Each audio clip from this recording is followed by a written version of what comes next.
This is digital session number 2. I think we've probably met a number of you already in person and the various places that we've been in Tennessee, but we're doing a series of digital sessions, started last week with grants budgeting, and we'll be doing a number of these as we go here. So just a couple kind of quick reminders on some ground rules and you know how we're gonna work things today. We've got a fairly long session, so we'll do some breaks. Just so you know, there are something like, I think I've seen about 60 people join so far. So if everyone could stay on mute whenever possible, that would be great. If you do have a question or comment, please raise your hand using the Teams function, which should be up at the top of your window. And we will, for the most part, kind of be chatting, talking at you a little bit today, but we will have some opportunities for a little bit more interactive participation, including a couple of grant writing activities throughout the session. So hopefully that gives everyone a chance to kind of participate and get a little bit of interaction. Let's see, just hopping in here. So this is going to be today's agenda. We are in welcome and introductions currently, so hello. We'll dive into some general writing best practices next. So we kind of decided to start from the beginning and just really talk about how to write well in ways that will appeal both to grant application reviewers and really anyone that you might be writing for. So we'll work through that, and my colleague Peter will be diving into that topic. Afterward, we'll talk about project descriptions, which are kind of the introduction to your project and just about any grant that you write. So we'll do a little bit of hands-on practice with project descriptions as well. We will take a quick stretch break, so there'll be a minute to stand up, move around, get yourself some coffee. And then we will get into the evaluation criteria section, which is really critical in any grant program. So you'll get a little bit of practice with that as well. We'll just kind of walk through what's included there. And then we'll do some letters of support, talk about what is important when you're pulling together a letter of support for your supporters. And then also dive into one more quick activity, doing a letter of support template. Finally, we'll wrap up and we'll do basically about 15 minutes of kind of office hours where Peter and I will hang on the line and just answer any questions that you might have specifically to your projects. So just to kind of introduce ourselves, just a reminder, this is one part of a much wider process that we've been doing as a team. So we've done a number of in-person sessions around the state over the last couple of months, and this is the second of our follow-up webinars. The idea behind these webinars is to really take a deep dive and get some additional detail on really focused topics. A lot of these are specific to requests that we saw in the feedback forms that you all shared with us. So thank you for that. This is definitely true for this session. We had a number of folks request just a little bit more of a detailed session on grant writing. And then also it gives you a little bit of time for that one-on-one kind of Q&A with some of the facilitators. So it allows us basically to take a dive into some topical questions that might not have been as interesting to everyone in those, who attended the in-person sessions, but that might be really, really crucial for a few folks. So that's the idea. So these are the three folks on today. So I will just quickly introduce myself. I'm part of the Cadmus Jacobs team. We all are. I'm a funding and grants consultant by day, primarily focused on transportation grants. You will be hearing, I'm afraid, a lot about transportation grants today in our examples, but we will try to cover questions and all sorts of other topics as well. I am based here in Denver, Colorado, where the food is not as good as it was in Tennessee, unfortunately. I have been working on grants here at Jacobs for the past 3 years, and previous to that, I worked in the transportation industry and dabbled in grants as well for the past 10 years. And I will turn over to Peter Schleisman to introduce himself. Yes, hi folks. My name is Peter Schleisman. I'm so happy to be with you all here today. For those of you who are in our in-person workshops in Nashville, Columbia, or Johnson City, I've met some of y'all, and you might recall that I made a comment at the beginning of those workshops about how my picture was a shoulderless head floating in a blue bubble. Well, you'll see that through the magic of modern medicine, also known as Photoshop, my shoulders have reappeared. So I just wanted to start off by saying that. And for those of you who haven't met me, you've just been introduced to my sense of humor, and I'm sorry. But we will be trying to make this a little bit fun and interactive today as much as we possibly can. I myself am also a funding and grants consultant. I work very closely with Sarah, been at Jacobs Cadmus for over a year now, and in my day job, I spend a lot of time reading NOFOs, writing grants, and advising folks on funding and grant strategies. So this is going to be a fun workshop today. We're going to talk a lot about writing, and I'm really excited to be here with y'all. Ray, go ahead. Sure. Hey, thanks, Peter.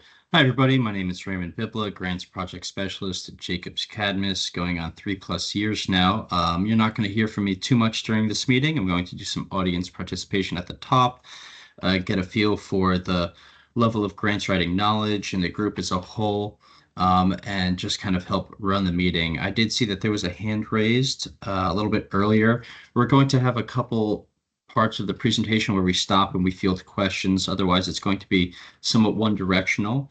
We do encourage participation and conversation, but we're going to come to certain parts where we encourage that. So if you have any questions, feel free to type in the chat, and I'd be happy to respond there. If not, listen for when we say put your hands up, and we'll have a conversation. Thank you. Handing it back to you, Sarah. Yeah, thank you, Peter and Ray. All right, so just a quick review of kind of why we're here. You've all, I believe, seen this slide before if you went to any of our in-person sessions, but fundamentally, we've seen a real increase in the amount of natural disasters out there and the costs of those disasters, and we've seen an increase in community needs resulting from that. So the idea here is to really kind of get out ahead of that and do some capacity building. Obviously, when we're talking grant writing, that capacity building is particularly crucial because it means if you all are successful in writing grants, that means that more funding, more resources come into your communities. So that's kind of the mission here, the overview. Just a quick summary of the workshops we already did. We started off in Jackson and Memphis in December. I was there, if anyone remembers. Ray was as well. Then we did Columbia and Nashville in mid-January, and I was also at that one. If I look familiar, that's why. As well as Peter. Then we went to Cookeville and Chattanooga, which I was at, and then Knoxville and Tri-Cities area, Johnson City. So that was, you would have seen Peter and Ray at those sessions. So the idea in those in-person workshops is really to take about 4 hours to do just an overview of grant writing in general. So we covered a huge amount of different topics. And the idea behind these digital sessions is to really dive into those specific areas that people said that they wanted to learn more about. So that's a little bit about us. And now we would really like to learn just a little bit more about you. Obviously, I think we're up to maybe 70 people here. We don't have an opportunity to go around the room and do introductions, but I'll hand off to Ray. He will just do a quick poll. We've got some questions for you that'll kind of help give us a sense of where you're coming from. Thanks, Sarah. Yeah, you could keep this slide up for just a second here, and then I'm going to ask that you stop sharing, and I'll take control. So what we're going to do here is a Mentimeter.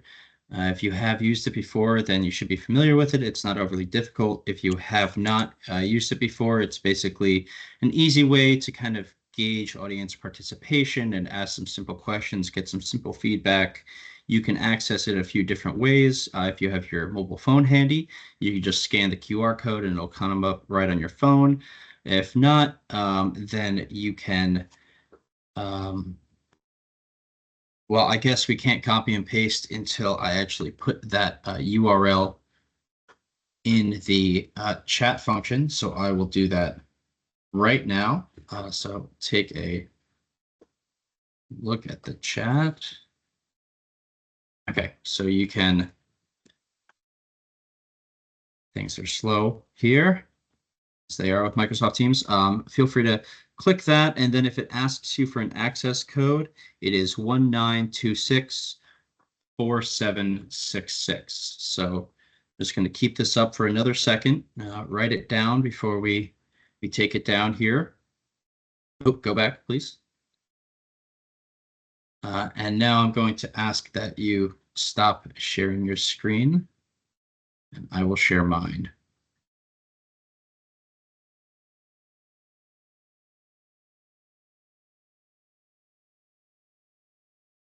Hopefully everybody can see this all right.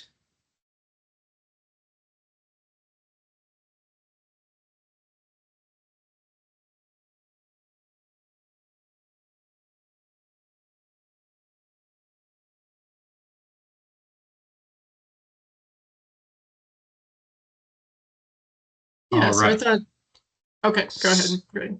Yep. Okay, so here's the QR code. You could still scan that, but we're going to get started here. Hopefully everybody was able to do that. So the first question here is we would just like to know what organization do you represent? We want to know who we're speaking to here. So I'm going to keep each question up for about 30 seconds to a minute. There aren't too many, and we just love to know who we're speaking to here.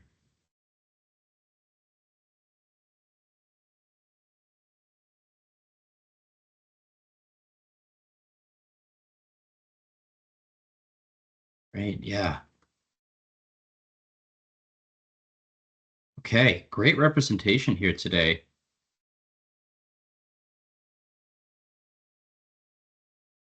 So we have the full gambit here, people from every kind of background. Okay, so we're going to move on. What type of project are you looking to advance with grant funding? We have a couple selections here already pre-picked out, and if it is other, type other, and then you can type in the chat what exactly you're looking to fund here. So it's a bit like a horse race. Community development has a strong lead, emergency management for 2, but it looks like we have everybody represented here today. Very even mix. That's great to see. Okay, so mostly community development and emergency management, but everybody's represented. What is your level of experience with grant application writing? This is so we know how to frame the conversation moving forward. It seems like, okay, it is a mix of novice and intermediate with no experts, so we won't get too into the weeds here with grant writing. That's great to see. Okay, so mostly novice. And then just how comfortable are you with writing in general? A portion of this presentation will be about just writing tips and tricks, not necessarily even grant writing. So this will tell us how quickly we can move through this section.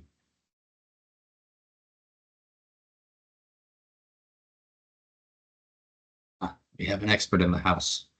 Good to see. Okay, so mostly comfortable here. Okay, good to know.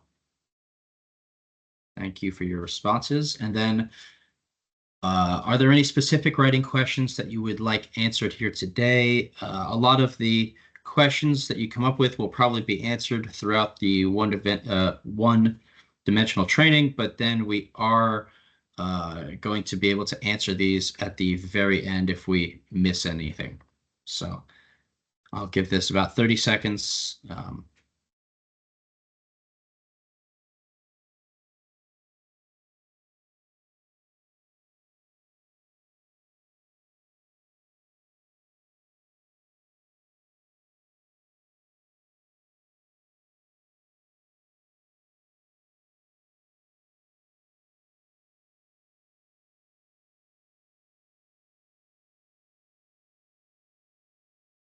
Okay, great. So some specific questions.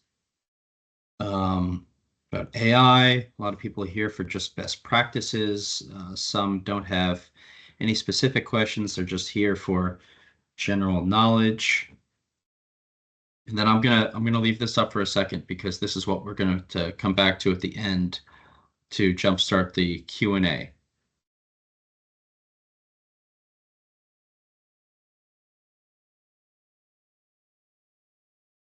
Best POV for an application. Great question.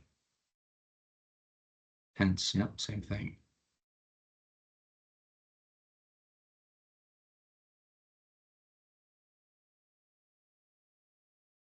And brick in Tennessee is an interesting one, as I'm sure Sarah and Peter will be able to attest to. Okay, so I'm going to end it there. I'm going to stop sharing my screen. Sarah, you could take control once again.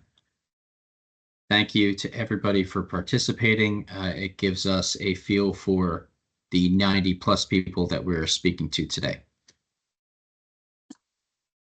Yeah, thank you. And I will actually hand off to Peter to share his screen and get us started on kind of writing best practices at a high level.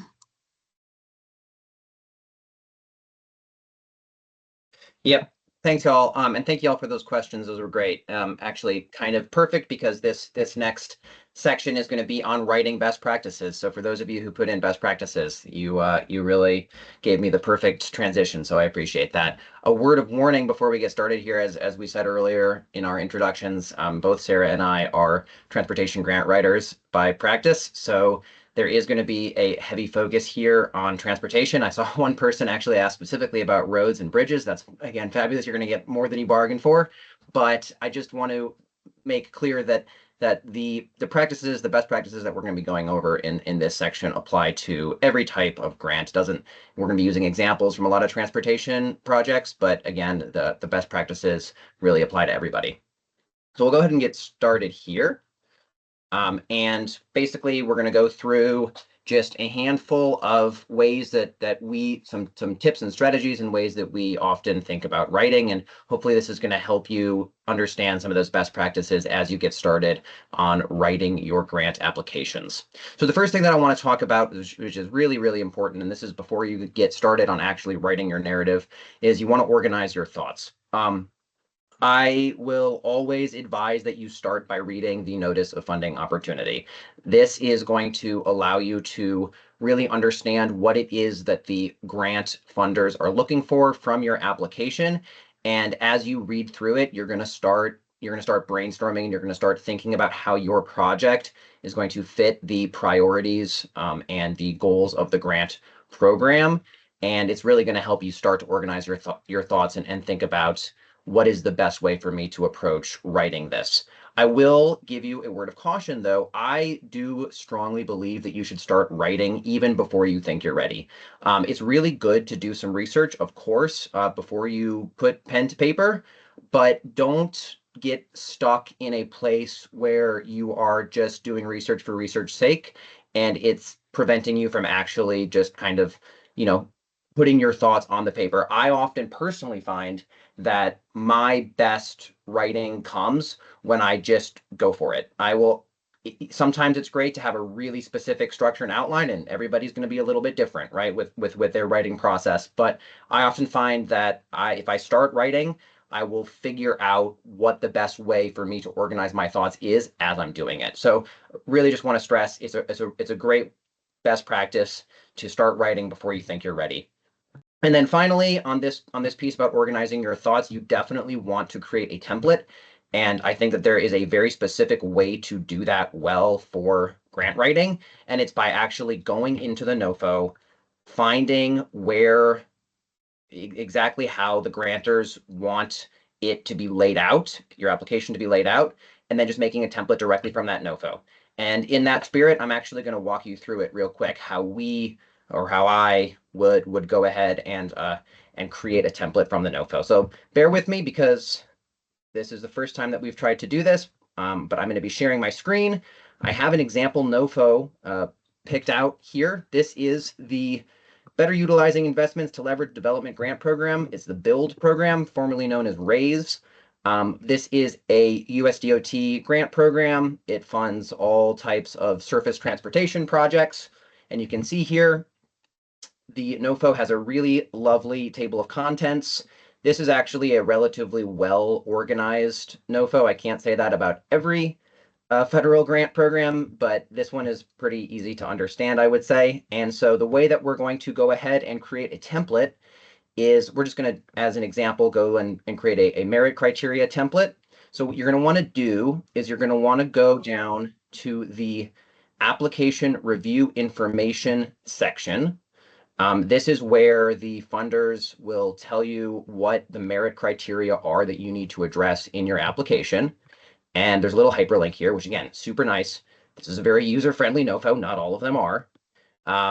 But there is going to be a whole table, which is now not showing up for me. That's frustrating. I apologize. Here it is. There's a whole table here that shows you, here's the merit criteria. There are 8 of them. And this right here, all of this information is how you can score a high on that merit criterion. So I have a Word document pulled up, and we're literally going to go ahead and make a little template for ourselves. Not for every merit criterion, obviously. So the way that I start this is I go and I look, what is the first merit criterion? Safety. Okay, great. I'm going to create a little heading called safety. What's the next merit criterion? Environmental sustainability. Okay, I'm going to make a little heading called environmental sustainability. I have my nice little Word headings right here. Now, this is where you can have a little bit of fun with it. I personally find it to be really helpful to have this information in my Word document so that I'm not having to constantly kind of scroll back and forth between the PDF and the Word document. So you can have fun with this a little bit and tailor it to the way that you think that it's helpful. But what I usually like to do is I'm going to go on and I'm literally going to create a comment on my Word document. And I am going to pull in each one of these points, right? So protect non-motorized travelers from safety risks. This is one of the things that I'm going to want to address as I'm writing the merit criteria. I'm going to show exactly how my project is going to protect non-motorized travelers, for example, pedestrians, from safety risks. Reduce fatalities and/or serious injuries in communities to bring them below the statewide average. This is a very specific point that I need to be hitting on if I want to score high on this merit criterion, right? And so as I'm writing this section, I can refer directly to my comments to see how am I going to be able to hit exactly what I need to hit so that I can win this grant, right? I'm not going to go through all of these, obviously, because I think that you get the point.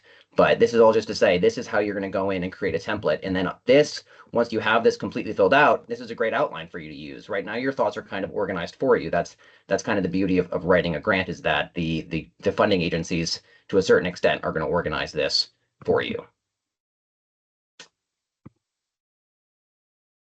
So the next best practice that I want to talk about is knowing your audience, right? So the reviewers, the people who are going to be reading your grant application, they're going to have some familiarity with your field, but they're not going to be an expert, right? You are going to be an expert in your field because you're the one that is proposing the project, but the reviewers, they might not be. So it's really important that you keep your writing accessible. I don't want you to be using really like technical terms, industry jargon, anything like that. You're often going to be pulling your language from a technical document.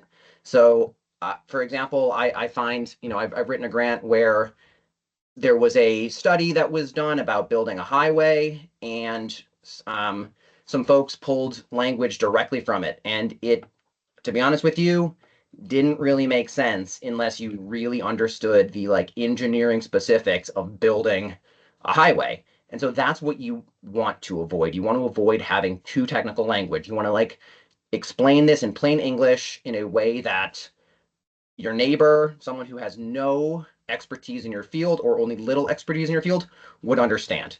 And so I'm going to give you an example. You can see it right here on the right of, and one of the things that we're going to be doing in this workshop a lot is looking at, is going to be looking at specific written examples. So these slides are quite text heavy, and I apologize for that, but you're going to have to bear with us. So this example is from a grant that we wrote for a bridge replacement. So I'm just going to read this first example, the no-no example. The chloride contamination on the bridge is so severe and the condition of the girders is so poor that even a complete superstructure retrofit will not be able to halt their deterioration. All right, well, that's quite a lot, and it is a little bit difficult for me as someone who is not a bridge engineer to understand. So how can we make this more accessible for someone who is a layman? Well, there are 3 steps. The first one is to figure out what it is exactly that you're trying to say in this sentence. So in this example, basically what we're trying to say is that there's something called chloride contamination, and it is making the girders in a really bad shape. And therefore, we can't just like renovate this bridge. We have to just completely replace it, right? Then decide which terms the reviewers are going to struggle with. So I've highlighted 3 here. First one is chloride contamination. Second one is girders. Third is superstructure. These are technical terms that are going to be familiar to bridge engineers, but not necessarily everybody else. Then the final step is let's think critically about how we can make the same point in a way that is more accessible. So I have gone ahead and I've rewritten this sentence, and I've turned it into 2 sentences actually, which is totally fine, to make it a little bit more accessible to the reader. So what we say instead is the bridge has been contaminated by chloride, a corrosive substance that weakens the steel beams that support it. So you see what I've done here is I've decided chloride contamination is actually a really important concept here, but it's a technical concept. So I'm going to explain what that is with this little clause that says it's a corrosive substance that weakens the steel beams. Now, steel beams is actually a synonym for girder, but it's a little bit more understandable than girder because that's, again, a technical term that not everybody's going to understand. The second sentence is the contamination is so severe that even a complete retrofit of the superstructure, the part of the bridge that bears the weight of traffic, would not solve the problem. So you see what I've done here is, again, I have explained what a superstructure is just to make this example a little bit more comprehensible to a general audience. So knowing your audience, making sure that you're translating technical concepts into layman's language is going to be really helpful to make your grant application more competitive.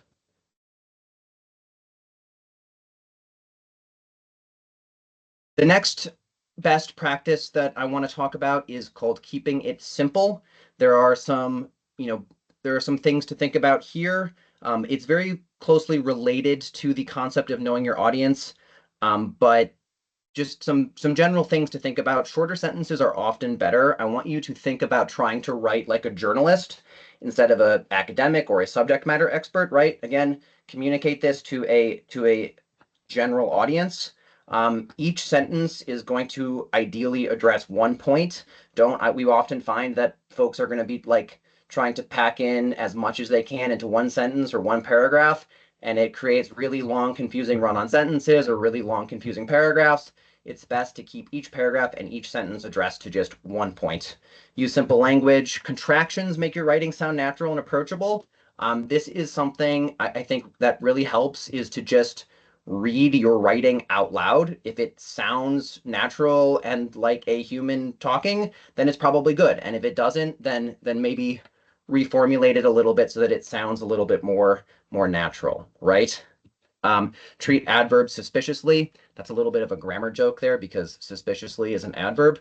But as a general rule, try to avoid adverbs. It makes your language sound unnecessarily dramatic. So I'm going to give you an example here. This is a sentence. This is from an actual grant application. I'm not going to point out who did it, but no one that you would know.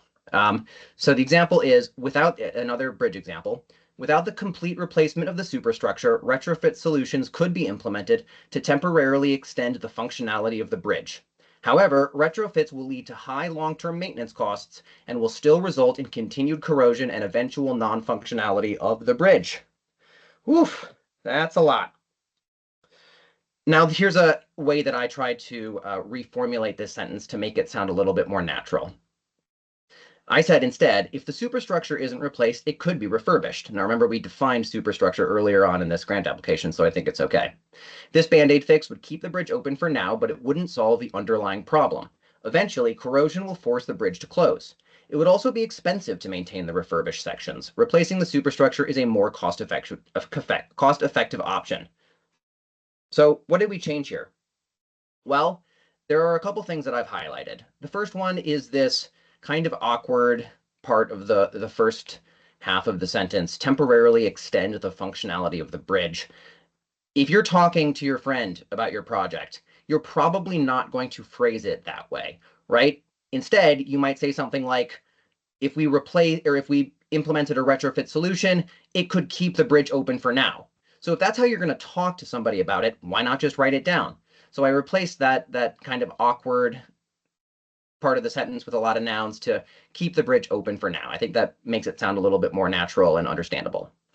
And then the second one is this very end of the sentence that says that if we don't replace the bridge, it will lead to the eventual non-functionality of the bridge. A couple things to note there. First of all, if you've never used the word non-functionality in your life, you're probably in good cause, because that's not actually a word. So general rule, let's keep it to words that are actually words. But again, there's just a more natural way to phrase this. And what I said was, instead, eventually corrosion will force the bridge to close. So again, I think just when you read your writing out loud to yourself, it'll help you understand what does and does not sound natural and what is and is not easily understandable to the reviewer. I'll move on.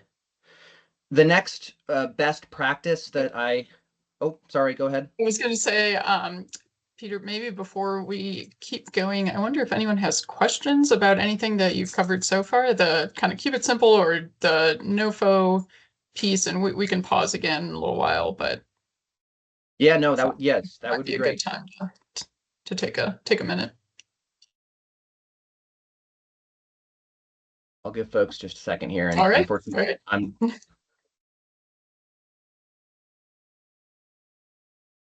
anything to go over, or should we move on? Fortunately, I cannot see the screen because I'm presenting the PowerPoint. So I don't see any hands raised. So, yep. Yeah. If anybody at any point does want to raise your hand, there is a raise hand function on the top toolbar. You'll see it's just the hand. You can click on that and then come off of mute and ask your question, or type in the chat. I know that we did have one person who said that they were an expert writer, so could be a great chance for you to jump in. But we have plenty of time, so. I'm seeing two questions in the chat, actually. So the first one is, any opinion on using AI to simplify? And I have thoughts on that as well. But Peter, if you have any, start that off. Oh, my favorite questions are always related to AI. Sarah, I'm going to let you take that one. Oh, awesome. All right. So I do have some thoughts on AI, and I shared a few of them at some of the in-person sessions. So if you are somebody who said that you were somewhat comfortable with writing, or maybe new to grant writing, I would discourage the use of AI. I think that, oddly enough, the less that you kind of have the grant writing voice down, the less useful AI will be. And I say that because, AI is going to spit out something that has great grammar, basically makes sense at kind of a high level, but it's going to be very general, and it's going to be hard to modify the language that you get from an AI tool for grant writing if you haven't actually ever really written a successful grant. And I don't just mean a winning grant, but a grant that maybe got good reviews or was well received from scratch yourself. So I actually think that AI can be most useful for the most experienced writers, because at that point, it does kind of help you get your thoughts in order, get things organized, and it kind of spits out some text that you can work from if you need to. I think the best AI story I've heard is, I have a friend who's a grant reviewer. He was reading, one grant after another, and we'll talk about this in a minute. With kind of knowing your audience here, these grant reviewers have a lot of the same grants over and over to read. He was finding, gosh, a lot of these grants are really kind of dull, very high level, very vague in their statements, and there wasn't a lot of real detail on the communities. And so he got to where he could really tell when AI had written a grant because it was kind of boring him out of his mind. And then he, as he was reading along, got to the actual instructions to ChatGPT in one of the grant applications, where it literally said, shorter, please, ChatGPT, and then summarized the previous point in a shorter paragraph. So don't do that. Unfortunately, that was an agency that actually paid someone to apparently write a ChatGPT grant. So I think the lesson there, obviously, hopefully no one in this room would turn in, or in this virtual room would turn in something like that. But the lesson there is maybe, if you are using AI, proceed with caution. You're still going to have to put a lot of work into it. It's not going to save you all of the writing work, if that helps at all. Peter, I'll turn back to you if you have additional thoughts on that. No, I think that that's great. I think that if you have very specific questions about grammar, and you're not entirely sure what the answer is, I think that that's potentially a good use of AI. I think that there is a place for it, but I completely concur with what you're saying. And as a grant reader, I wouldn't want to come across that. I think there's one more question in the chat. Someone asked, will there always be a NOFO? And I think I see Ray kind of handled that, but maybe just to quickly answer that, there will be some sort of notice of funding opportunity. It might be called a FOA, a funding opportunity announcement, or something else, depending on what the granting agency or foundation is.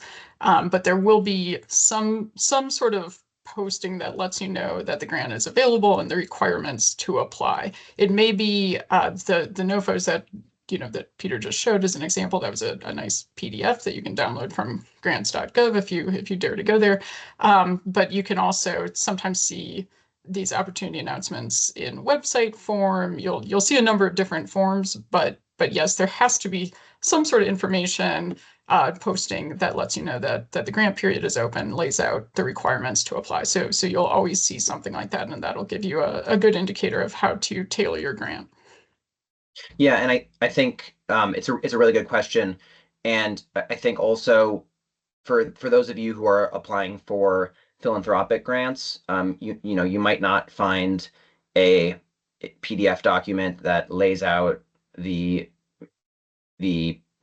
guidelines for the grant in exactly the same way that we just talked about. But I do think that from the standpoint of writing a grant application, you're always, no matter what grant, going to find that you need to basically explain why the funder should choose your project over the other projects that are applying for that grant, right? So there's always going to be a why statement. So why me? And so the rules, I think, of writing well and making a persuasive case and telling a story that is going to move hearts as well as minds, which is something that we're going to talk about here in a second, it is always going to be useful, even if there isn't something called a NOFO.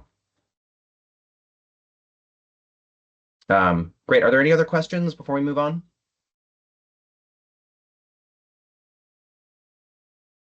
Yeah, well, I hear none, so I'm going to move on to the next slide. So this is something that I always love to talk about.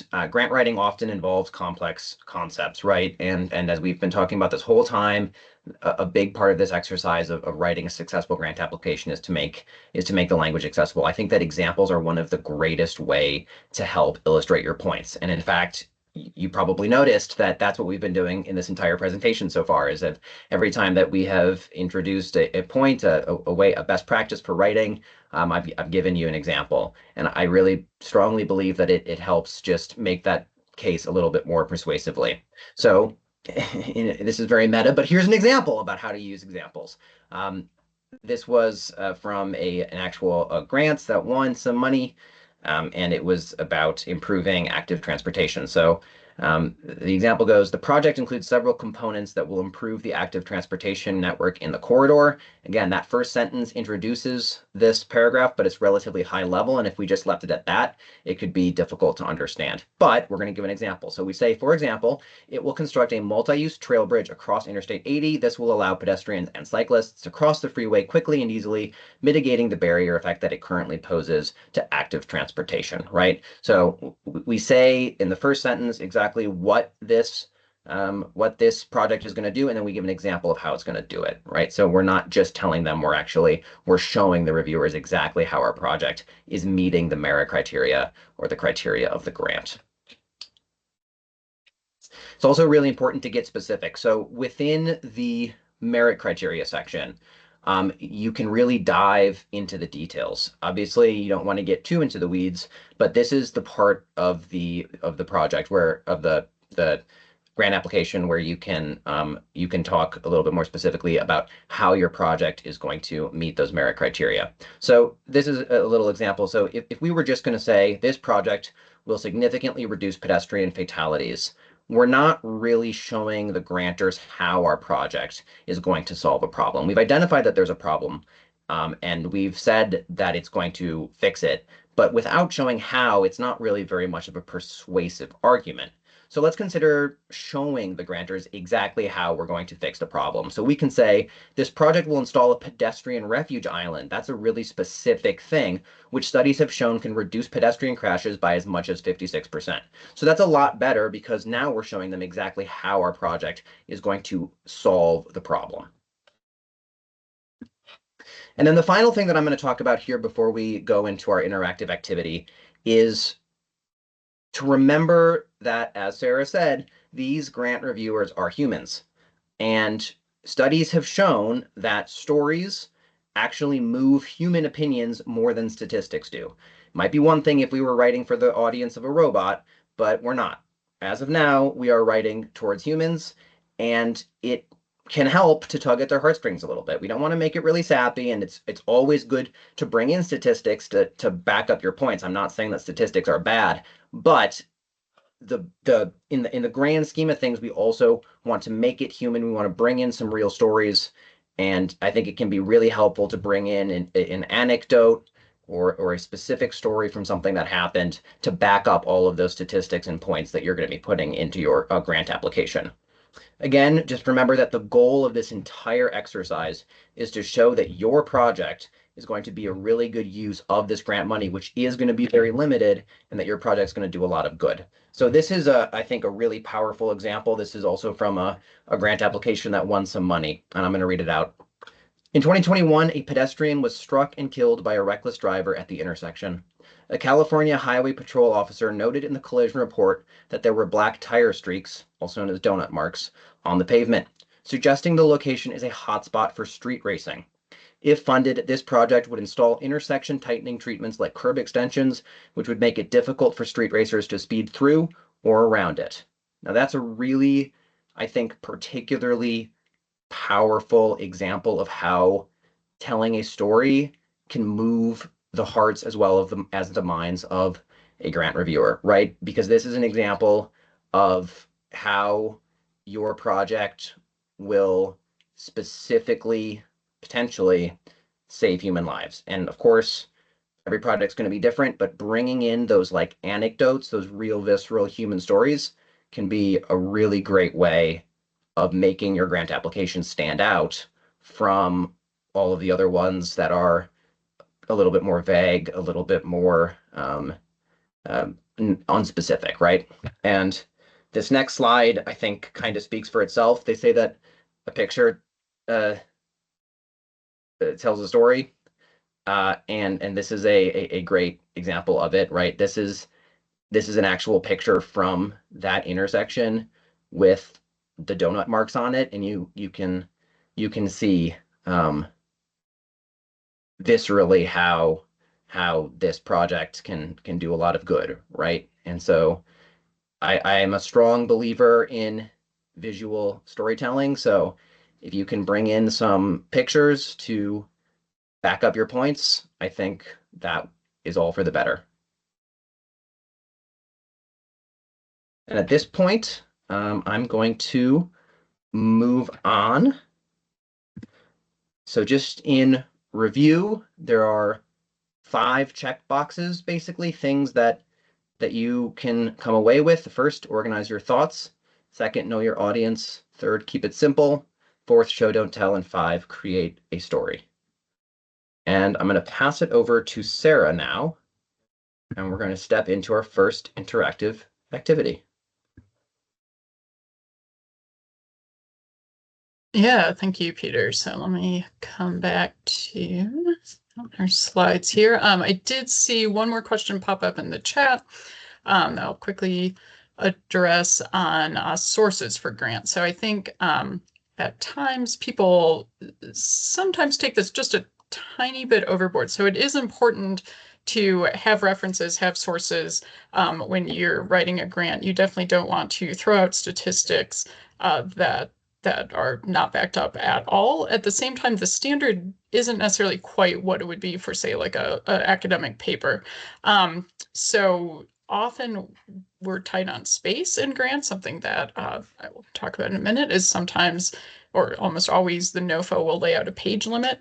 And so there might not be as much space for long citations as you might like. So if you can fit a footnote, that's great. If not, it's actually generally considered acceptable to just have a link to a source or a in-text citation, something like that. So remember, when you're say doing an academic paper, someone might be reading that paper 20 years from now, and so they really need a lot of detailed information to find that source. But when you're writing a grant, the reviewer, first of all, may not have time to click on every link or look up every source anyway. But even if they do, they're going to be reading it 2 months after you wrote it. And so, if you just link to a website or something like that, it is going to be available. That said, it is best practice to have, good reliable sources, federal data, that kind of thing, not just kind of linked to the first result that comes up on Google. So yes, it is important to have some sort of source. You can't just make stuff up and have it not backed up, but it's not something that you need to devote a whole lot of real estate to. Hope that answers that question. All right, so we're going to dive into just the first section of a typical grant right now very quickly. And today we're really focusing on kind of the writerly sections of the grant. We're not getting into grant budgets. There is a recording of the session that our team did last week if anyone's really interested in the budget sections. Usually you'll have some sort of project readiness section, etc. But this is really the pieces of the grants that are all about kind of writing and capturing the reader's attention, and that just to frame that a little bit. So the first of those sections is the project description, and then we will kind of quickly do an overview of what is important in a project description, and then we'll dive into actually doing a little bit of practice and see how that goes with 70 people on a remote session here, and you'll get a chance to just kind of try your hand at writing a project description, the first couple paragraphs of a project description, and then maybe sharing out with the group here. So first of all, just to reiterate Peter's points from earlier, first of all, you always want to know your audience. Just a few fun facts about your audience. Your reviewers for these grants typically are very busy. They are probably kind of tired. They may be reading over 60 of the same type of grant application for the same program. They might only have 1 or 2 hours to spend on yours. So there are a few things that you can do to make sure that you capture their attention. Just make it very, very easy for them to find the information they need. So back to that template, you want to make sure that they're not going to have to search in the document that you produce for the information that they're looking for. You want to have the headings that are actually in the notice of funding opportunity, and just so they can go straight to what they need. As Peter already discussed, they're not always technical people. They may come from, say, more of a policy background or a related field, but not quite your field. So just kind of keep it simple, use plain language, use a more journalistic writing style whenever possible. It's not quite the level of general audience where they maybe have no background, but they aren't, necessarily going to be bridge engineers if you're writing a grant about a bridge. They'll be reading a lot of very similar applications. that means that they're going to get bored and glaze over. So again, AI might not be the way to go there, or if you do use it, you want to make it interesting one way or another. So include pictures, like the one that we just saw was a great example, compelling stories, just bringing in kind of the human element. And then also just this kind of seems like it maybe goes without saying, but just remember that, these folks are not usually from your community. So having a map or two and some descriptions of your community can be really helpful to kind of put things in context. All right. So just to kind of reiterate, the NOFO itself, that's going to give you some clues about who your audience is. So you wanted to create that template based on the NOFO, follow the prescribed outline that usually is in the NOFO. Look for those key priorities of the agency or of the foundation. They're going to lay that out in the NOFO. I got a question in one of the in-person sessions, and I think I saw it reiterated here, on using language from that grant giving agency or from the NOFO. That's always a good practice. So you want to, if they use the term disadvantaged community, you should use the term disadvantaged community. If they use the term areas of persistent poverty, you should use the term areas of persistent poverty. Those are two different terms for often the same exact communities, but we want to make sure that we're using the exact terminology that you see from the granting agency. Make sure you know the key requirements for each section. I mentioned briefly, length is important. There are going to be some key elements that they emphasize in each section. So for example, in a project description, we might see scope of work.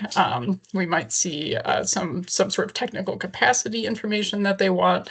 We'll want to make sure that you're actually including each of those items in your description there. Length, you might have, say, a 5-page limit or a 3-page limit or something to describe the project. Make sure that you're paying a lot of attention to that. They will not read anything that goes beyond that length. Again, they've got a lot of these in front of them, so we want to make sure that you notice that right away and plan around that.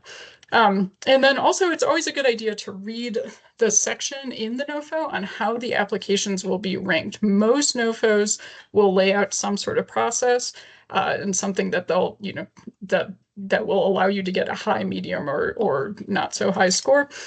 Peter shared an example of that earlier with that table, so just make sure that you're paying attention to that section. Sometimes the project description is factored into that, sometimes it's not, but you want to know that going into this. All right, so just a couple other pieces here on organizing your thoughts. I think this actually is worth maybe spending a minute thinking through before you actually start a project description. You do need to think about, well, what do you have to have handy before you even start writing or start thinking about writing? So a good guide for this is kind of the 5 W's, and I guess it's really the 5 W's plus how, right? So what's the purpose? That's critical. You want to make sure the reviewers know why you're doing this project. That'll tie into what are the benefits of the project. 2 would be what, right? What will you be doing? The scope of your project. A project description is always going to ask for that. You've got to know exactly what you're doing. Seems like it should be easy.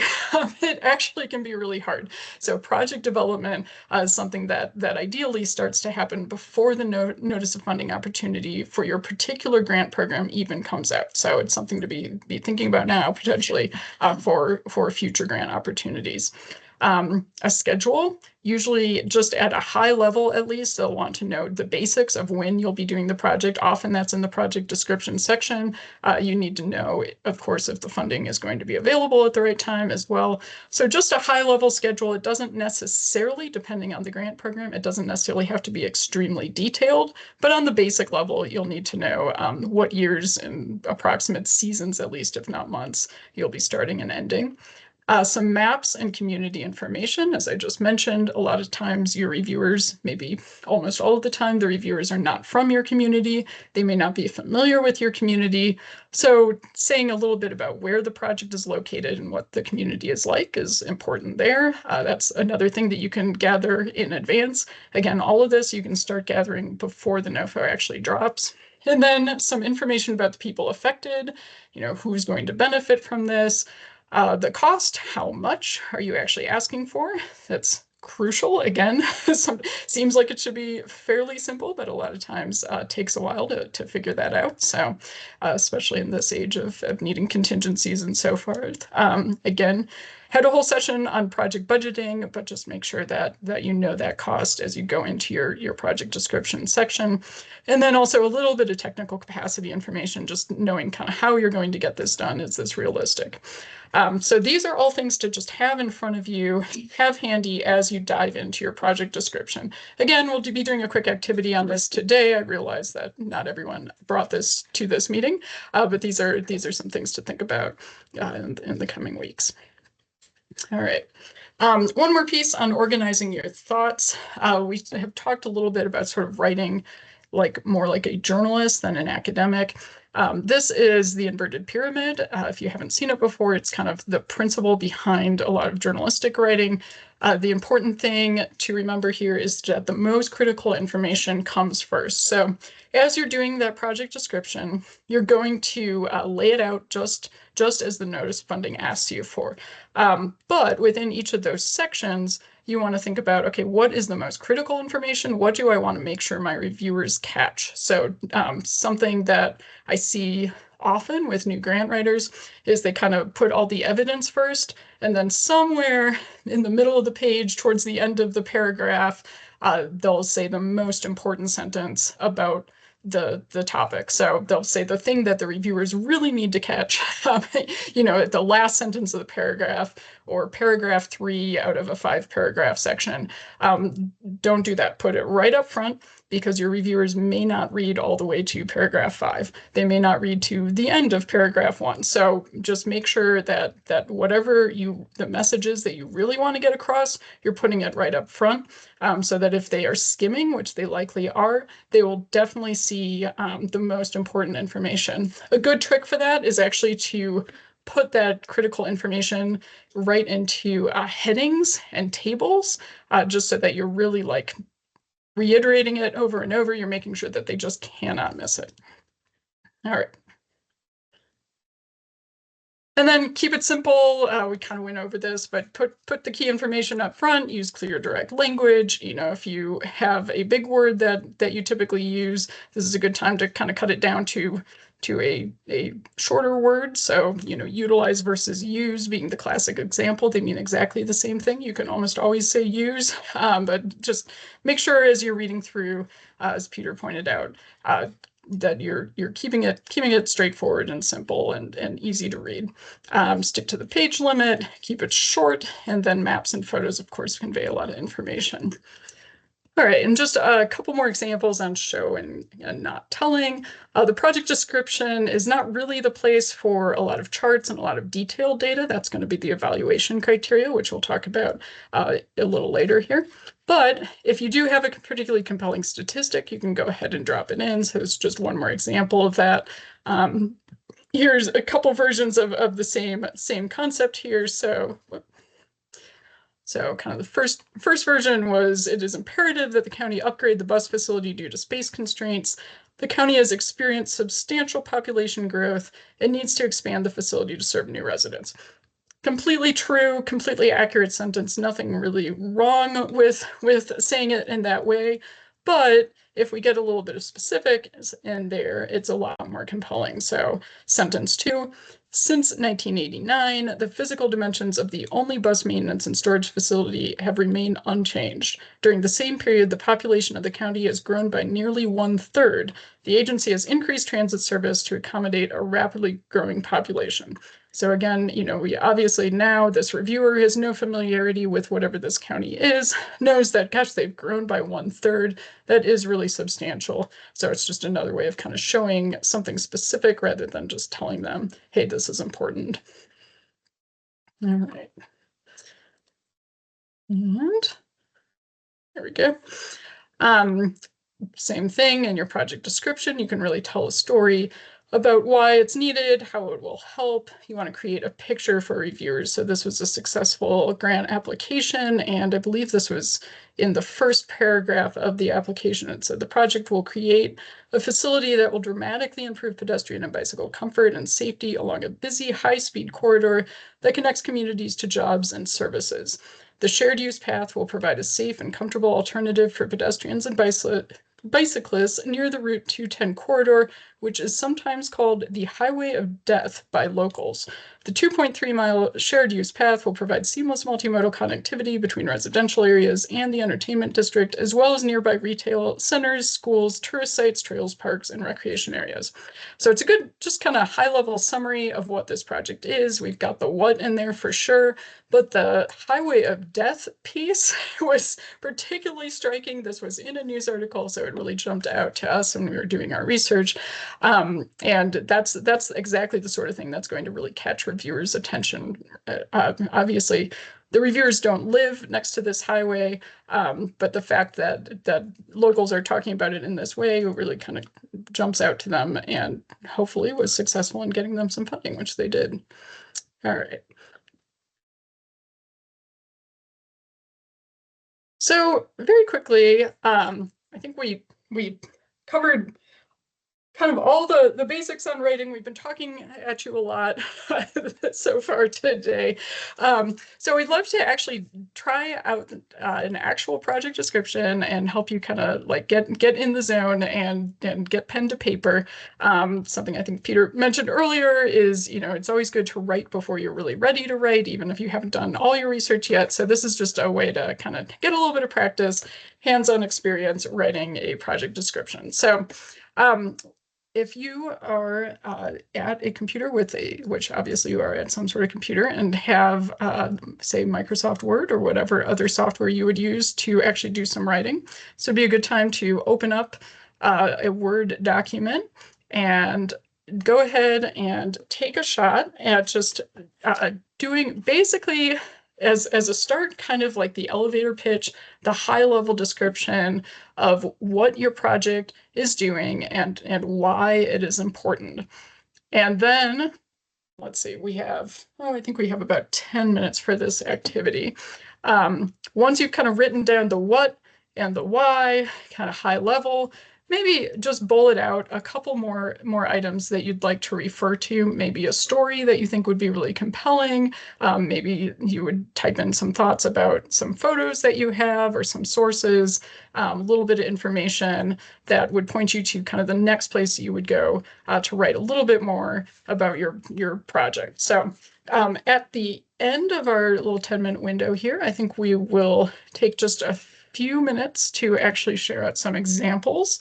So for the one expert in the room and the folks who are comfortable, and maybe some of the folks that are less comfortable, it'd be great to get ready and go ahead and share some of those examples. I know this is a little crazy for a large group in an in a not very interactive format, but we really felt that when it comes down to it, when you're teaching writing, there's no way to do it just solely through a lecture. So we'd love to get you just a little bit of an opportunity to put pen to paper and do something a little more solid here that you can take with you. Peter, anything to add to that? Yeah, I'll jump in real quick. I think this is a great time, as you're writing, if you have any questions for us, even if it's about writing, if it's about, maybe a very specific question that you have about writing your project description right now, please do feel free to unmute yourself and come on. I think for the rest of y'all, if you just want to like literally mute your speakers so that you're not distracted while you're writing, I think that would be totally fine. But if you do have questions, please feel free to hop on. We were gonna play elevator music for this, but I approached Taylor Swift and the royalty that she quoted was completely unreasonable. So I think our options were either to just keep it silent and let you all write, or I was gonna just sing at you, but I'm completely tone deaf, so that's not gonna happen. But yeah, if you have any questions, please feel free, unmute yourself. We'll be here.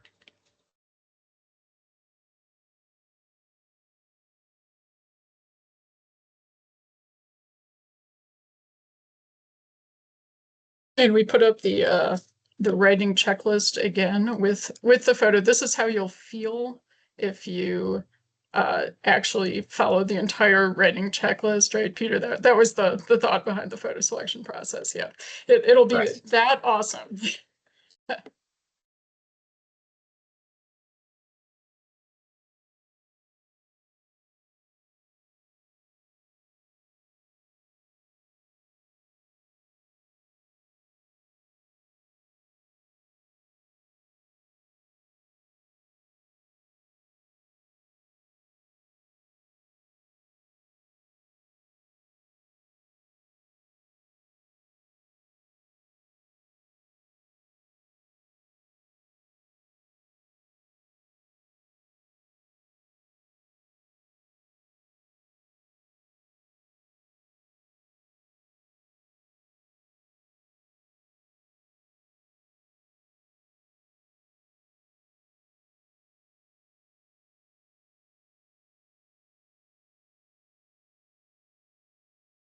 think I do see, not to distract anyone who's deep into writing, but I do see one question in the chat that Ray took a stab at, but I'll add to it a little bit here. Someone asked, can you overuse visuals? I think the biggest challenge there is getting enough visuals in with very limited space that we have in grant applications. So the only time I've seen people sort of overuse visuals is when there's not enough space anymore for the text. And so sometimes you have to remove a few at the end. So I think that's the tricky part there. The more frequent flaw is underusing visuals. We see a lot of grant applications with absolutely no photos at all, or no maps, or no anything. So I think I would err on the side of overusing more than underusing.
All right, let's give it about like 4 more minutes here before maybe sharing out a couple examples. And I see at least one person already dropped an example into the chat, which is fine as well.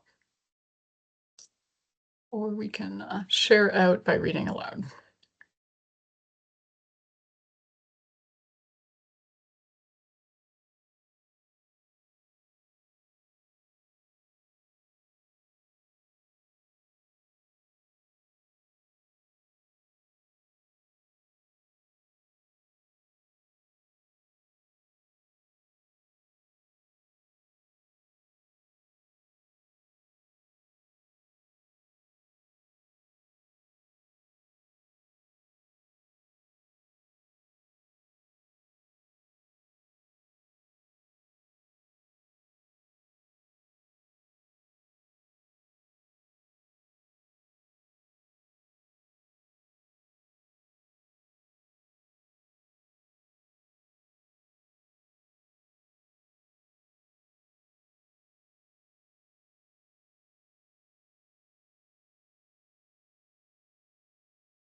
All right, maybe just another minute or so to wrap up.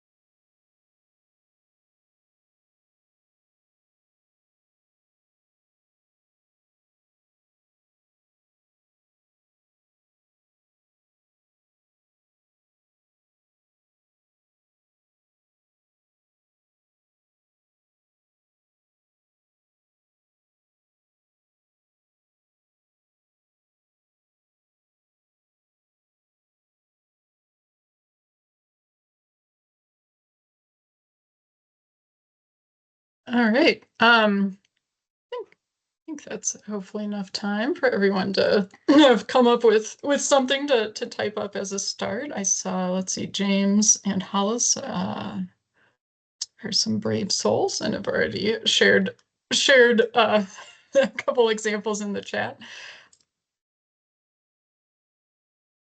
Do we have anyone else who would like to maybe read what they wrote to the group?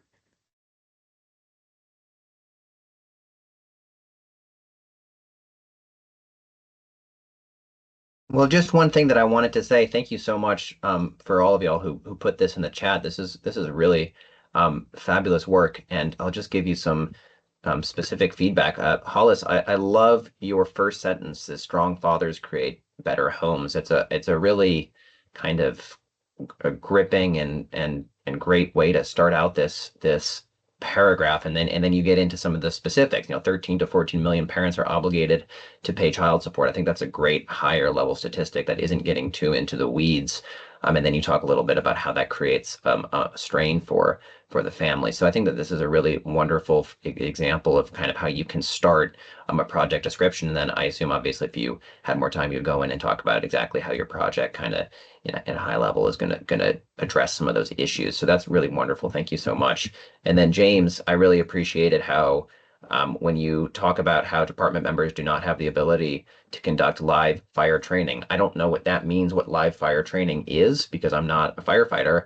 And so then you have in parentheses here exposure to a controlled fire environment, search, rescue, hose, evolutions, or ladder operations. So I like how you kind of laid that out for me as someone who is not an expert in your field. That's a really great example of showing us. So I really appreciate that. Thank you.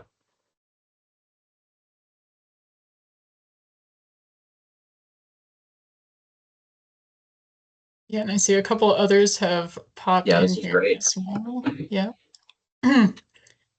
Yeah, I was looking at Kayla's. I think I really like this setup here about the mission, that you are kind of bringing in this in high level. I feel like I really understand the why by the end of that first paragraph there. So I like that approach quite a bit.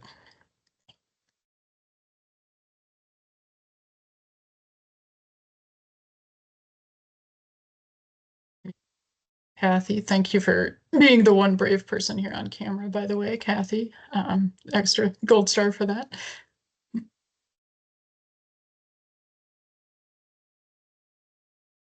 Wow. And yeah, I think a striking note in that one is the over 20,000 residents that are senior citizens from what I remember visiting Murray County. It was Murray County, yeah. We were there. that seems like that is a significant number for that location. I like all the detail there as well. It's just very clear what your scope is, even down to knowing when it's going to be open. And I like this. You've really thought through the how here. So yeah, nice work with that.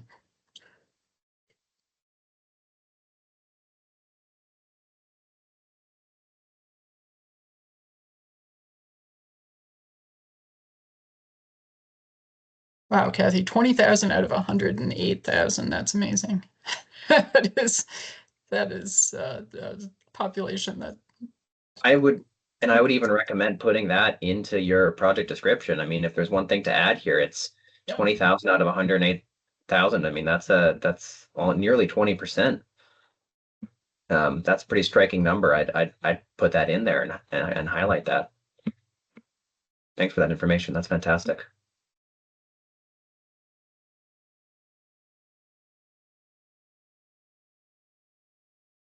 Did anyone have any challenges writing this? Anything? Did you come across anything that you thought, wow, this is a little bit harder than I imagined it would be as you were going through and writing a project description? Feel free to put an answer to that in the chat or come off mute, up to you.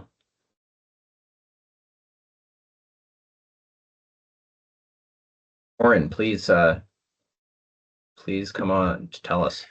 Yeah, can you hear me okay? Yeah.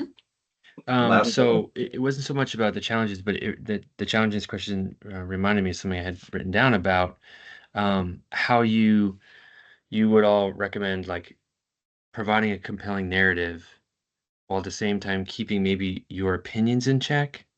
So you know, you want to speak passion and you want to speak about something that you care about, but I don't think I would want to kind of come over the top with like, this is why I believe this is the most important project in humanity, you know, or something that was, I wouldn't say controversial, but that could open up some discussion about like, well, someone may push back as far as the prioritization or something like that. If you have to find kind of a balance of those things.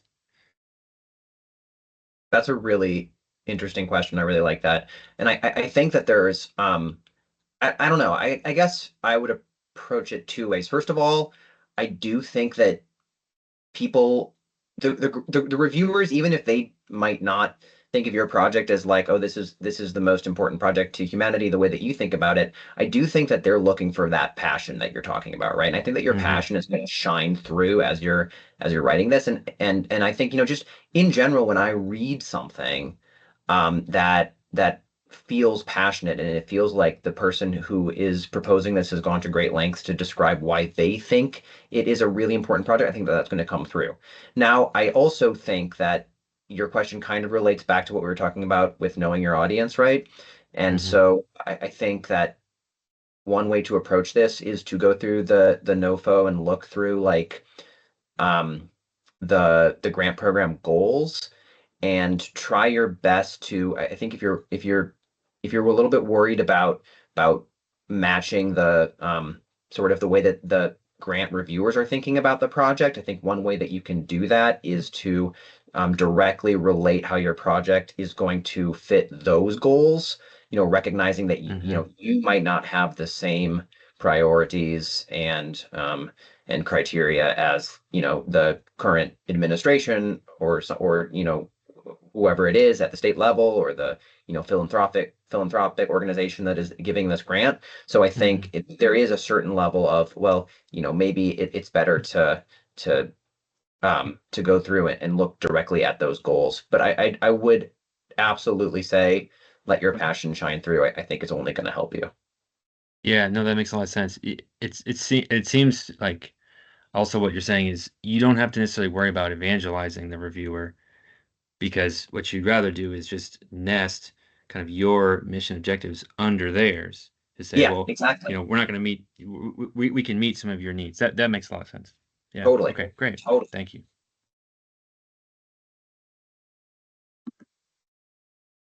Lynn, did you have a question also?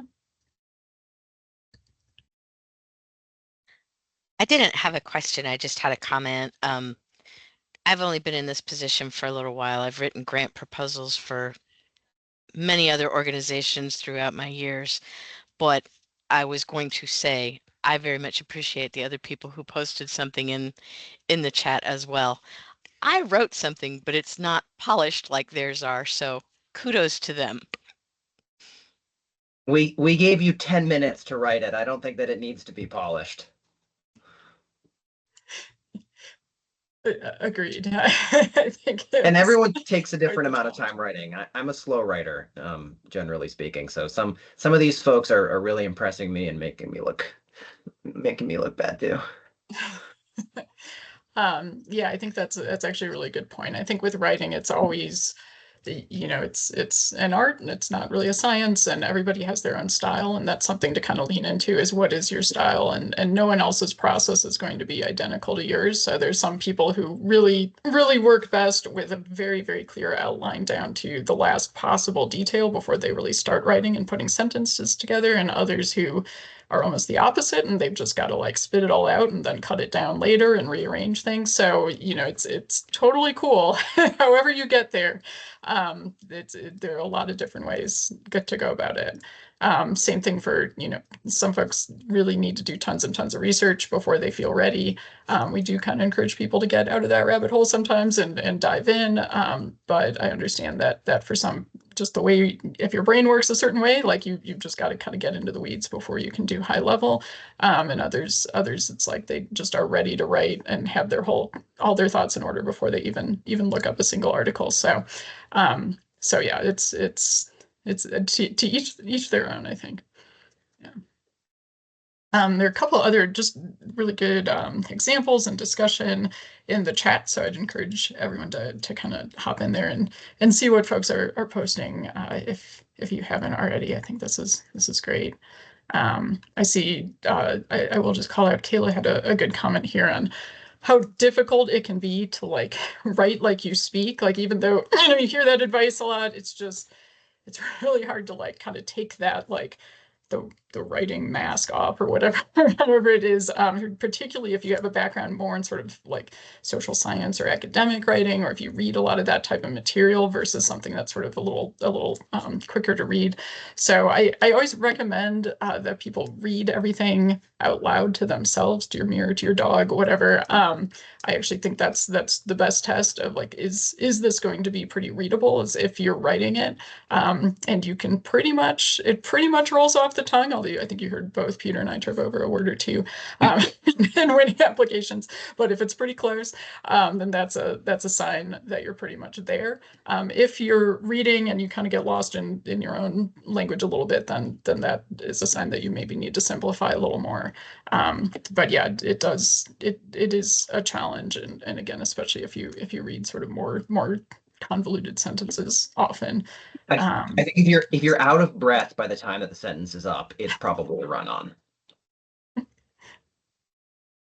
Yeah, good point. Yes. Yeah.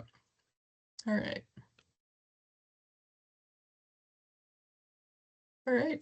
Does Well, anyone else have any last thoughts? Or yeah, Peter, go ahead. No. If anybody has any thoughts, that'd be great. I was going to say I'm loving how interactive this is. I know we're probably running a little bit behind schedule. I think that's totally fine.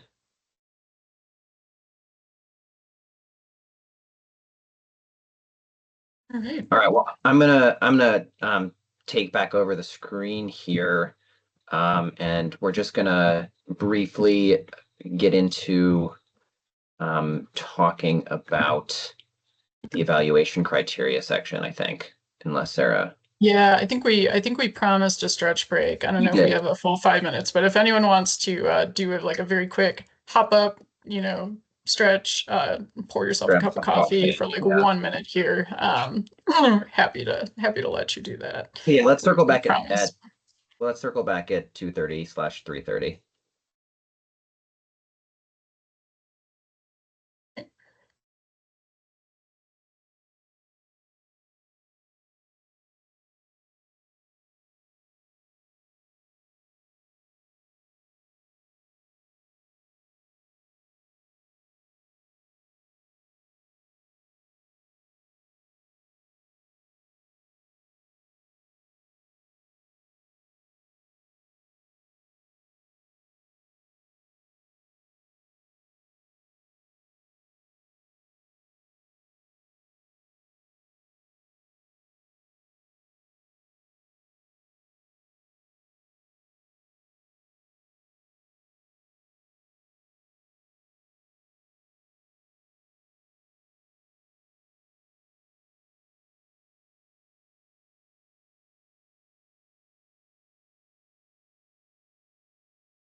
All right, I think we can dive back in.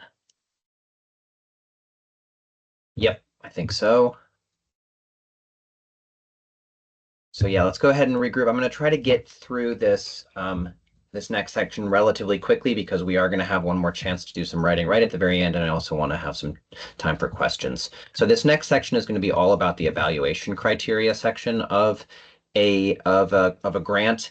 So this compared to the project description, which you all just wrote, this section is where you're going to get a little bit more specific. This is where you can bring in some of those more detailed statistics and examples, anecdotes as well, kind of akin to what we saw before the writing activity with that example of how there was street racing at that one street corner. So this is where you can dive into some more of those specific nitty-gritty examples that you kind of only want to tease at in the project description, because you're going to have a lot more space in the evaluation criteria usually. I'm just going to give you some examples of common evaluation criteria. Again, every grant is going to be different, but quality of life is something that we see very often. Reviewers always want to know how your project is going to materially improve people's quality of life, right? If you work more in the emergency management space, something like risk reduction, implementation measures, those are very common things that we often see. And then community engagement, of course, is just something that all government agencies want to see. They want to make sure that your project is responding to actual community needs and desires and isn't just kind of your own pipe dream. One thing that I'll say is that it's really, really important that you respond to every evaluation criterion. So to give you an example, the build NOFO, which is the one that we were using earlier on in this presentation to create our little template, they have 8 evaluation criteria. You might find that you think your project only responds or meets the criteria for 6 of them. It is still really important that you come up with an argument for the other 2 that you feel like it doesn't meet, because the last thing that you want is to be considered non-responsive, because that can actually disqualify your application. So even if you feel like you don't meet it perfectly, it's important that you respond to it nonetheless. I promise you will come up with a creative argument. And then I just want to go through a specific written example here of how we would approach writing a evaluation criteria section.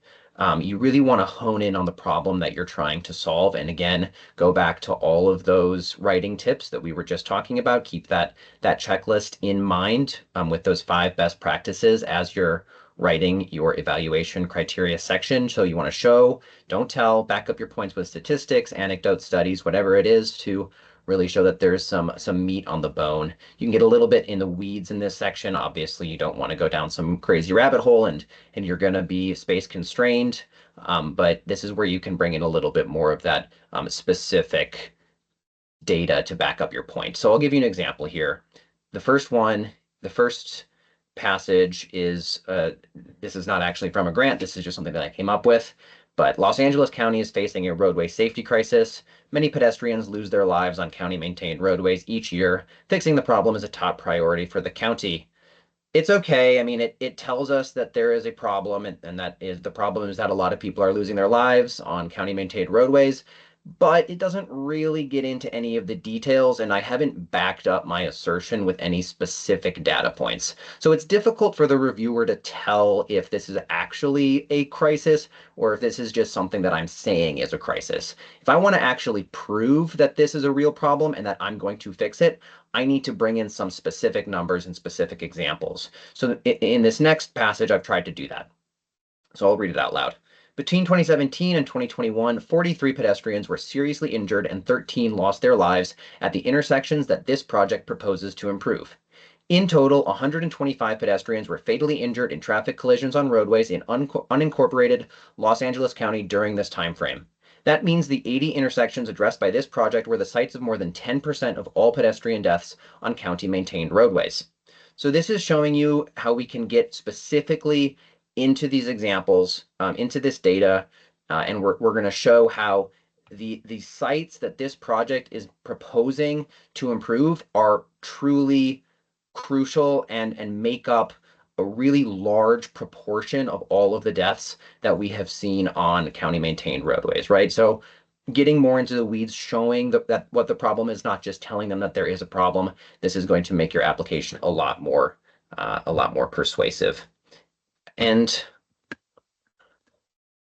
I think a question that I often get, and we saw it a little bit in the feedback from the in-person sessions, is, what's the best way for me to research for writing grants? I think, I'll be honest with you, when I started this job, I actually was trying to find like academic journals and things to find evidence that would support my argument. And really, you don't need to do that level of detail. Oftentimes I find that literally just going on and like to Google and searching through news articles can be a really helpful way of finding anecdotes and specific stories to back up my points. So this is an example right here. I literally just looked up street racing Los Angeles, and it comes up with 3 articles that I could cite in my grant application that testify directly to the argument that I'm trying to make, that we need to do something to make these streets safer, right? It's totally fine, I think, if you find news articles that are from years ago. If it's very directly relevant to what you're trying to say, go ahead and use it. And then finally, federal agency websites are a great source of information. So the U.S. Department of Transportation, for example, publishes a whole list of things that they call proven safety countermeasures. And these are like, they will give you exact statistics about how putting in a crosswalk can reduce collisions with cars by whatever percent it is. So that's another great place to go. You can look on federal agency websites, and they'll often give you some useful information to go off of. I'll pause for a second and see if anybody has any questions here. Sarah, you'll have to let me know because I can't see the chat at the moment. Nothing so far. Okay, great. I'm going to move on then to letters of support. Oh, I just saw a question pop up. How old is too old for a statistic? That is a great question. Yeah, I mean, the best, obviously, you want to use the most recent data available. So if you have 2 options, and one statistic is from 2007 and one is from 2021, I think it goes without saying that you should use the most recent one. But I think, often when you read news articles, you'll hear this, you'll read that little line that says the most recent year for which data was available. I generally find that if I'm putting in a data point from 2020 or 2021, or older, if that's the most recent data that I can find, I'll use that line that says, data from 2021, the most recent year for which the statistics were available, show that XYZ. Yeah, I'll throw in a couple more kind of weird exceptions. So I think one thing that happened, especially in the transportation world, was when the pandemic happened, just a lot of things changed. I think this is maybe applicable outside of the transportation world too. So even today, sometimes we find we're pulling in statistics from 2019 just to let people know kind of here's what things used to look like pre-pandemic, and maybe we don't have really good data yet for 2024, 2023. We can kind of assume 2020, 2021, maybe even 2022 were exceptional. So unfortunately, that's just kind of an example of how sometimes it's not a hard and fast rule of how old is too old.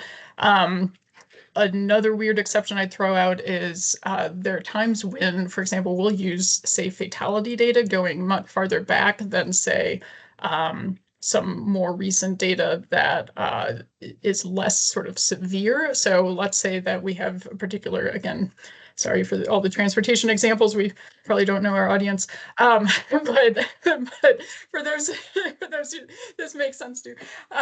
But let's say, you, just to go on this pedestrian crash example, if you had a number of recent incidents where somebody was injured or where there was property damage, you probably wouldn't go back 10 years to talk about property damage. But if you had a fatality even 10 years ago, you might actually bring that up. So if there's a statistic, same thing. I mean, when you're talking about disasters, right, you don't necessarily want to just go back the past 3 years. You might have had a major disaster 10, 15 years ago, and then another one more recently.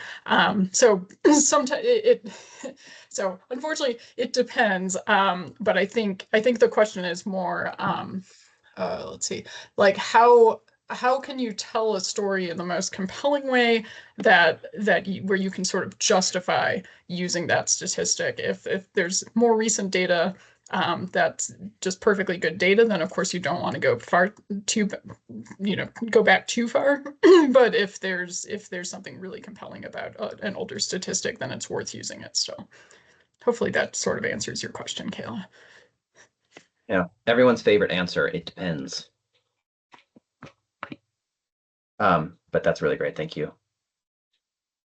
Okay, I'm going to move on now to talking a little bit about letters of support.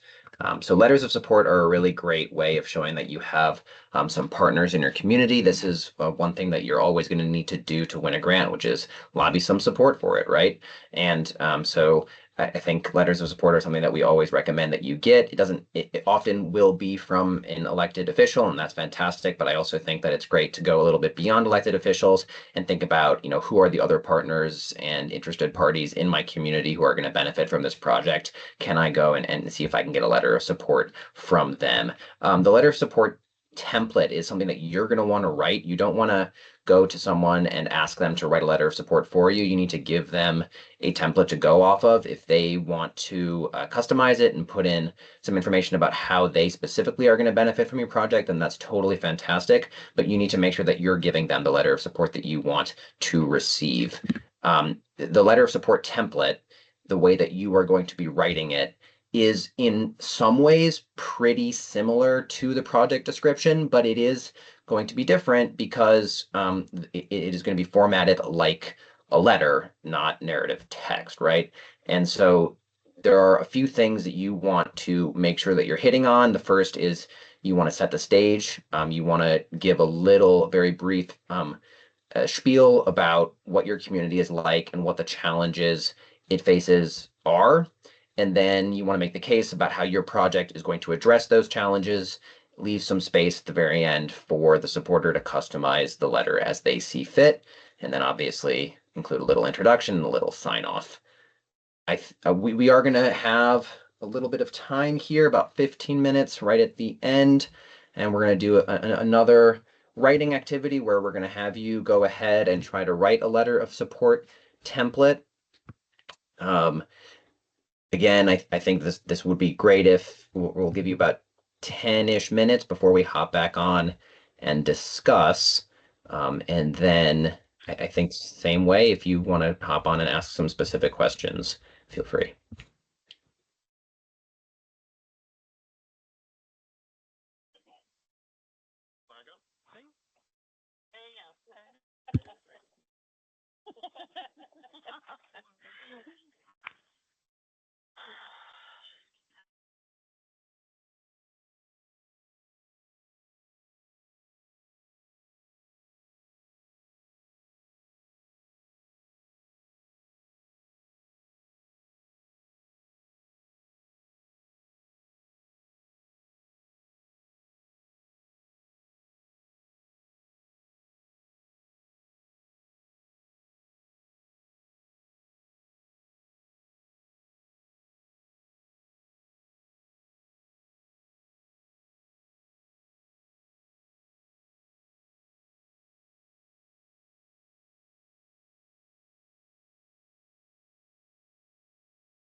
All right, I think just a couple more minutes here.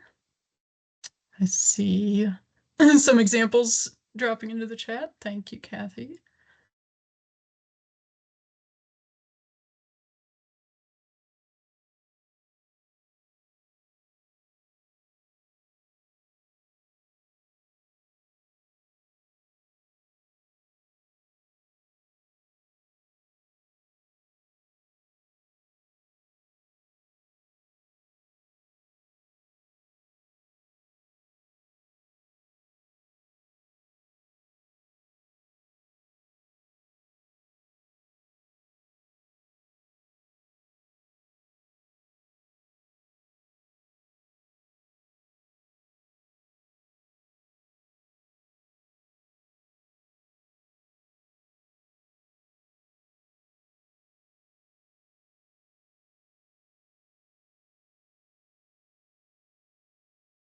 James, it looks like you've already got a supporter from Hollis here.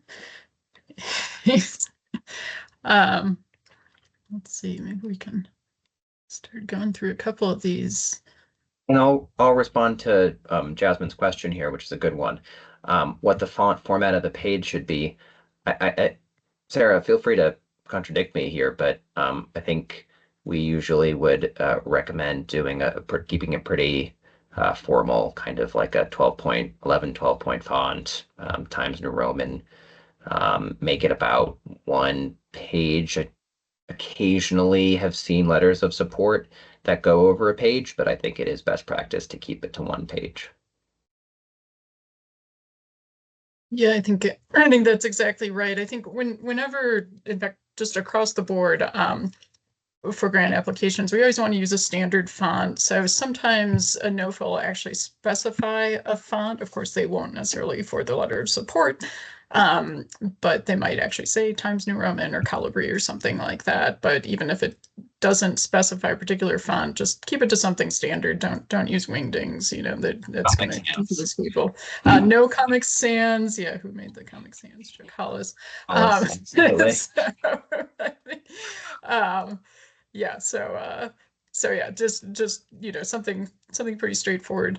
And yeah, as far as formatting, I think it's one thing that's important is should go without saying, but just spell the person's name right that you're addressing it to, and make sure you get their address right. So this example here, once again, transportation, goes to the Honorable Secretary of Transportation. That is the correct address. We looked it up, I promise.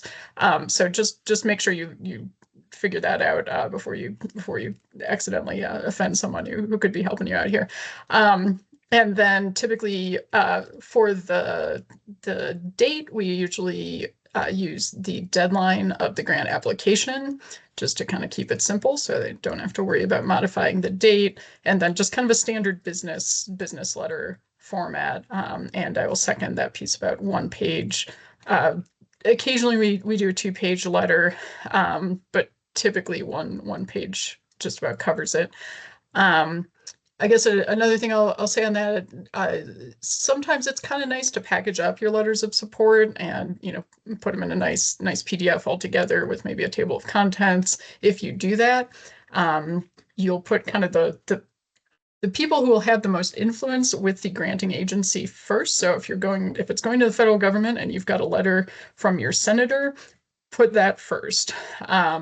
If it's going to a foundation and you've got a letter from someone who maybe is on their board or something, you know, put that one first. So just put a little bit of thought into that if you do package up your letters. That said, that's kind of best case scenario. Sometimes these letters come in at the very, very last minute, and you're not able to do that, but it is kind of a nice touch.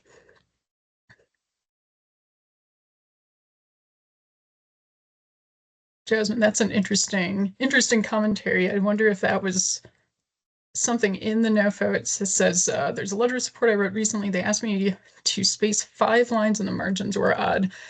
Yeah, don't know. But occasionally there's something weird in a NOFO. Hopefully that's where they got that idea.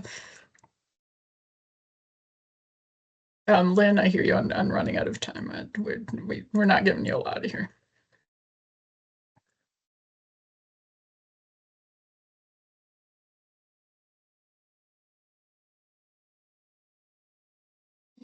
see a few more examples in here.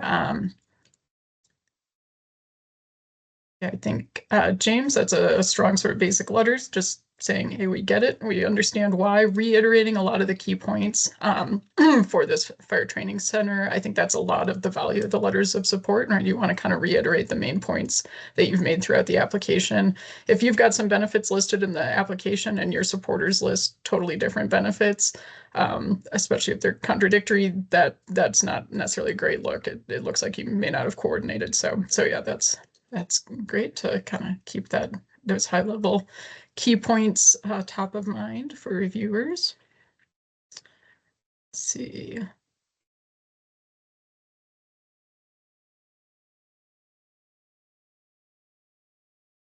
I like Lynn, in your letter, some of these statistics are pretty powerful. And also I'd say this sentence does a nice job painting a story. So many of these individuals live alone, are on limited incomes, and may have mobility or other health issues. I think that kind of adds a little bit of a human element to this.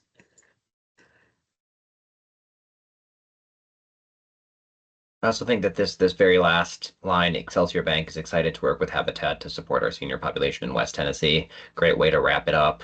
Kind of, yeah, you always want to end this letter of support saying, you know, we are excited to work with something to pursue this project. So that's a great way to wrap this up, and also summarizes the key point that you're trying to get across at the very end. Leave it on a good note. Yeah, great. Thanks so much, y'all, for being so willing to participate in these exercises. This is really phenomenal. Yeah, thank you. I just want to reiterate that we were not sure how it would go with the dead air. So thanks for hanging in there and participating, and hopefully you got something that you can turn into a grant coming up here soon. Let's see. We've just got about 5 minutes left. So I wanted to quickly address any comments in the Menti that we didn't get to, or any other comments in the chat. I think I see, let's see. Oh, so one that Ray called it, what is the best point of view for an application? Great question. I see that written two different ways. Sometimes it's we, sometimes it's like the agency will XYZ, or the applicant will XYZ. I think either is fine. I would say maybe tend to go a little more with that third person approach.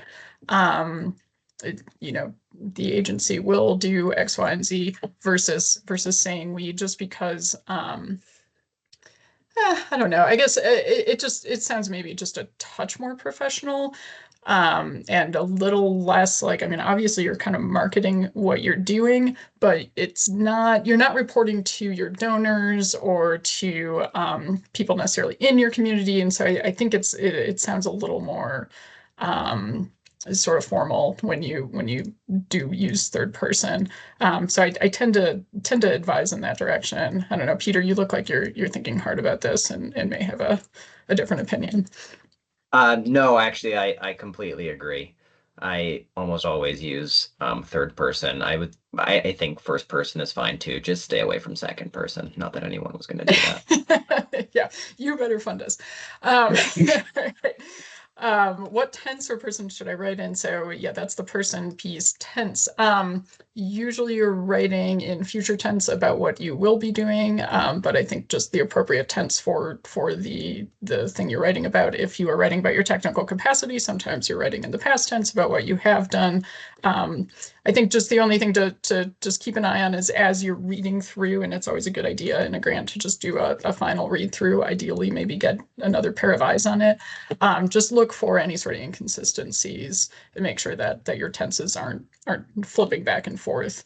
Same thing for person, you know, and I see that a lot actually, where something got copied in from a different set of materials and all of a sudden there's a lot of we happening in the middle of a third person grant application. So I think being consistent is probably the most important thing there. Let's see. From the Menti, and seeing if there's anything else that we didn't touch on. Using a funder's verbiage in your proposal. I think we did touch on that, but I'll just reiterate. Yes, that's a good idea, especially any sort of terminology or language that they use. Go ahead and use that. You don't want to copy whole chunks of the NOFO into your proposal, but if there's like something that you can easily turn into a section heading or a subsection heading, that's a good idea. And then yeah, using their terminology, like the sort of disadvantaged communities, areas of persistent poverty example I gave earlier. Let's see. Yeah, thank you, Alice. Mirror their language. That's a good way to put it. Tailoring grant writing towards specific funders. I think we did touch on that. So if anyone has further questions on that, we can definitely dig into it a little more.